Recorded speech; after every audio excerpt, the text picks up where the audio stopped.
ዘዋየሯ በመትታወቀው ደብረ ብርሃን ከተማ ውስጥ ነው። እቴጌ መይቴ በሚባለው ክፍለ ከተማ አየር ጤና ቀበሌ ውስጥ የሚገኝ አንድ የመኖሪያ ቤት ለቀናት ዝምታን ለብሶ ቆይቷል። የቤቱ ደጅ በቁልፍ ተቆልፏል።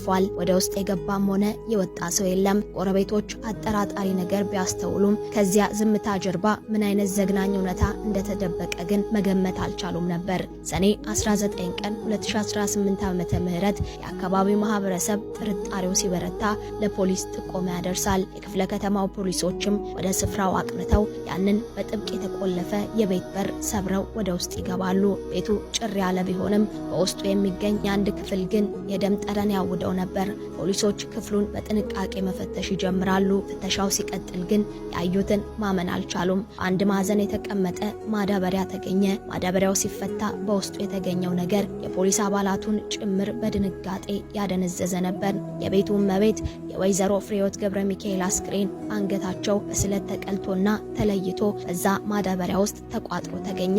ፖሊስ ወዲያውኑ የመጀመሪያ ደረጃ ምርመራውንና ማጣራቱን አፋጠነ። የሕክምናና የፎረንሲክ ምርመራው እንደጠቆመውም ግድያው የተፈጸመው አስክሬኑ በተገኘበት በዛ ዕለት አልነበረም። ወንጀሉ የተፈጸመው ከዛ 11 ቀናት በፊት ማለትም በሰኔ 8 ቀን 2018 ዓ.ም አካባቢ ነበር። ገዳዩ እናቱን በገጀራ ወይም በካራ ካረደ በኋላ ቤቱን ከውጭ ቆልፎባት ተሰውሮ ነበር። ያቺ ምስኪን እናት ለ11 ቀናት ያህል በዚያ ጨለማ ቤት ውስጥ በመዳበሪያ ተቋጥራ ታስራ ቆይታለች። ለመሆኑ ይህንን አረመናዊ ድርጊት የፈጸመው ማን ነው? የብዙዎች ጥያቄ ነው። ፖሊስ ክርክሩን ሲያጠበውም ጣቱ ሙሉ በሙሉ ወደ አንድ ሰው ተቀስሯል። ወደ ሟች ልጅ ወጣት ዮሴፍ ከበደ። ዮሴፍ እናቱን ከገደለ በኋላ ከአካባቢው ጠፍቶ ነበር። በአካባቢው ማህበረሰብ ውስጥ ግን አንድ መብረቅ የሚመስል ወሬ መሰራጨት ጀመረ። ወጣት ዮሴፍ 666 ተብሎ ወደሚጠራው የሰይጣን አምልኮ ማህበር እንደገባና ይህንንም ግድያ የፈጸመው ከዚሁ እምነት ጋር በተያያዘ እንደሆነ በሰፊው ይነገር ነበር። ይህም ወሬ ወንጀሉን ይበልጥ ምስጢራዊና አስፈሪ ያደረገው። ዮሴፍ ወንጀሉን እንደፈጸመ በቀጥታ ወደ ዋና ከተማዋ አዲስ አበባ እንደሸሸም ተሰማ። የደብረ ብርሃን ፖሊስ እጅ አልሰጠም። ፈጣንና ያልተቋረጠ ክትትል ማድረጉን ቀጠለ። ነገር ግን ያ የተራቀቀውና በ666 አባልነቱ የሚታማው ወጣት ዮሴፍ ማንም ሊገምተው የማይችለውን ተንኮል አሲሮ ነበር።